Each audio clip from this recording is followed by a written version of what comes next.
Welcome back. Back to school, can you believe it? Right around the corner, and packing a healthy lunch for your kids is at the top of mind for a lot of parents, including me.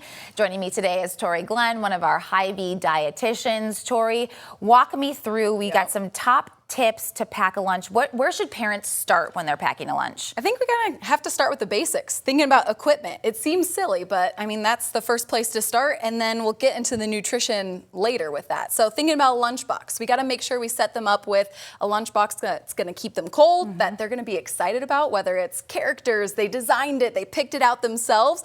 I also think of maybe we eat with our eyes first, so fun little containers, like a little bento box. Yeah. We see that on social media all the time, but I think that gets the kids excited about something that they're eating too, if it's in a fun, creative way. So again, starting with those basics, we gotta have the equipment, and then we can get into the nutrition side of it. So gone is the days of the brown paper bag lunches. You could still draw on it. You know, they could design something. But this is so much more exciting, right?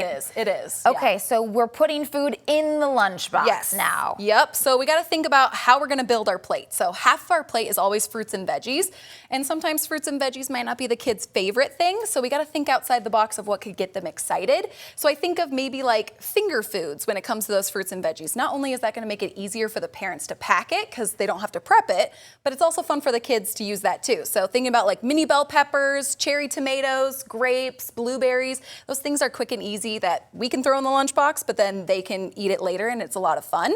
But I also think about pairing it with dips too. I know veggies are not always the kiddos' favorite, but trying to get them excited about it. So dips that could make it a little bit tastier. It doesn't take away the nutrition of the veggies, but it gets them more excited to eat that as well. And I think of some allergen-friendly ones, like a sun butter instead of like peanut butters or nut butters, if that's not allowed in the school. Something a little bit more creative with that. But we got to get those fruits and veggies in there. We got to get them excited about it. And what other kinds of dips? You've got some mayo here. Yep. So this is the Graza olive oil mayo, and they make an aioli as well, which would be great for a good like ranch base if you want to, or just as itself to dip with the veggies. And then in the bento box, it's cool because you got like this side of dip, and then the veggies are very colorful and pretty as well. Exactly. And they make like little tiny containers for all of that. That's like really fun. I think that's a great way to get them excited for it too. But then we've got our protein. Yep, we know protein's important for adults, but it's also important for the kiddos too. This is what's gonna help them keep them full for the rest of the day as well. So I think of a couple of different tips when it comes to protein, is maybe thinking about texture too. So I've got some crunchy ideas. So those are the wild protein crackers. So give them a little bit of crunch to go with their meal. Plus they're already prepackaged. You could throw them in the lunchbox, or you know, you could throw them into the bento box if you want to, but easy for the adults as well. And then I also think of Chomp's chicken sticks. They just came out with a chicken line, which I think is really tasty and delicious. Again, easy to throw into the lunchbox, or if you want to spend a little time on it, cut it up into little bite-sized pieces, put it in the bento box, make it a little fun snack for them too.